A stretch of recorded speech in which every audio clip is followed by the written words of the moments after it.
I've got Staff Sergeant Jason and I've got Amanda here from Toys for Tots. Jason, Amanda, so great to have you guys here with me. Yeah, thank you for having us. Yes. Hey, so Toys for Tots season in full swing. I'm so excited for this. Obviously, it's such a fun time of year, season of giving, season of being a part of this awesomeness that is Toys for Tots. Amanda, I want to start with you.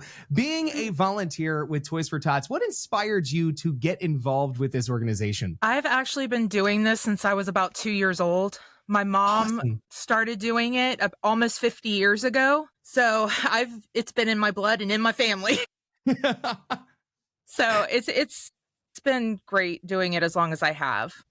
Incredible. And Jason, tell me about just the journey of being a part of Toys for Tots, what it means for you to be a part of this organization, to be a part of this whole process year after year. So I've been doing originally, it was a voluntold mission. Grew to love the program. It's truly a heartwarming experience to bring joy to less fortunate children. There's such an awesome simplicity to Toys for Tots and the process of how you can give to this organization and give towards, again, helping kids have, the best Christmas ever year after year. And Amanda, tell us a little bit about the process of how somebody can help out. Just the simple step one of how somebody can give towards Toys for Tots each and every year. So we actually have a website that is set up that you can go to register.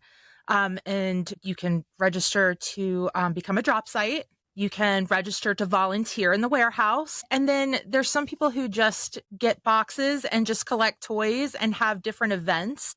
And then they'll bring the toys back into us. And that helps us along the way. That's amazing. You guys have collected quite a few many toys year after year. I saw last year, what was the campaign, collected over 140,000 toys. Is that correct? Yes. Yeah, it was about 100. That is amazing. That is quite the number right there. And, as far as kind of an acceptable toy donation, Jason, what does that look like as far as kind of, what you guys are looking for each year? And how does that kind of break down by, gender and all those kinds of pieces to the puzzle there? So everything essentially is an acceptable toy. We do try to do new unused toys, and they cannot be wrapped. No realistic firearms. We try to stay away from cosmetics just because they do tend to break during transportation. But stuffed animals, Disney, princesses, Legos, Barbies, anything that you name up is an acceptable toy to bring joy. Fantastic. And Amanda, we talked about obviously the one way to contribute and give kind of in this season with Toys for Tots is giving of your time with being a part of jumping in there and volunteering at the warehouse. Tell me a little bit about that process there. I know I've been a part of that in my own hometown over the years, and it's really a ton of fun. So walk me through that so that the listeners have an opportunity to kind of know really that FOMO of like, hey, you don't want to miss out on that kind of opportunity and how kind of fun and exciting that is. So of course we have Christmas music playing while we're working. And on top of that, we get into sorting toys into age groups, and we bag toys to go to different organizations that have requested. And we count toys, and we just have a fun time doing it. We get the volunteers together to clean up and help with that. I mean, there's so many different aspects of things that we do in the warehouse to keep it going. It really turns into its own kind of Santa's workshop in its own way. It does. Right? Yes. Awesome. And Jason, obviously there's so many other ways to give as well. Is there kind of a possibility? I know a lot of people really, give through online giving in this season. If somebody were to, say maybe do kind of an Amazon purchase, are they able to give through Amazon towards the campaign for Toys for Tots? You do go to our website, quantico.toysfortots.org. So there is an Amazon link on that website, and also you can donate online through that website.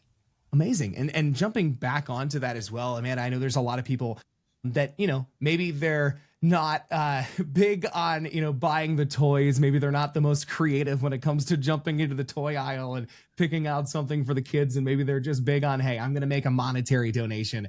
that is still something that people are able to do for Toys for Tots, right? It is. It very much so. Yes. Incredible. I love it. That's awesome. And the big thing that a lot of people obviously need to know as we get into this Toys for Tots season, and it's something that I always kind of put a big dot on my calendar for because I'm a big procrastinator, is the last day to give. When is that, so that people know when they can get all their toys together, when they need to be making those drop-offs, and when they need to be turning all that stuff in? December 10th would be our local hub sites. And after December 10th, they're going to be transported to our warehouse. December 12th is going to be the last day at our local warehouse, just to ensure that we have enough time to sort, count, and distribute those. Gotcha. And Amanda, as far as kind of, genders, age groups, some of those categories, I know when you're in the workshop, you're putting everything together, you're doing all the organization there as you lead into kind of distribution day and getting all of the toys out to the kids there as we get closer and closer to Christmas time. What is kind of the age group that you guys kind of find to be the one that, in recent years, you see kind of more of a need for, as you guys are looking for donations here as we get closer and closer, through the kind of peak of giving time for Toys for Tots? So we tend to lack in ages infant to 2 and 11 to 14-year-olds, especially girls. For every girl toy, we get 2 boy toys. So we always end up with more for the boys than we do the girls. So yeah, it's every year. It's like doubled up there. Gotcha. And for, kind of a full breakdown on, locations, on, the categories, all of that kind of information, is there kind of a general hub for people to kind of go to online if they want to get some of that information, just to kind of see some of that info on, where they can obviously drop off toys, but also some of that general info on, what they're looking for whenever they're maybe running off to the store to grab some of those toys for the kids? So we have everything listed on our website, quantico-va.toysfortots.org, and that has everything on there. Fantastic. It's a whole one-stop shop there right on the site. Yes.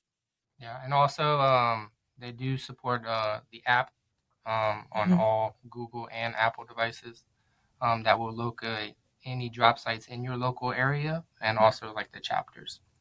Amazing. It's a whole one-stop shop. You can just pull it right up there and see everything nearest you, so you can just, find the closest drop-off location. Who knows? There might be one seconds away from you to be able to drop off a toy, right? Absolutely. Incredible. Jason, Amanda, thank you so much for your time. Really looking forward to seeing the hundreds of thousands, hopefully, we're wishing for that for this season, to pour into those boxes over these next couple of weeks as we dive into Toys for Tots season. Thank you again for your time. Thank you for having us. And thank you for helping spread this message. Yes. Absolutely.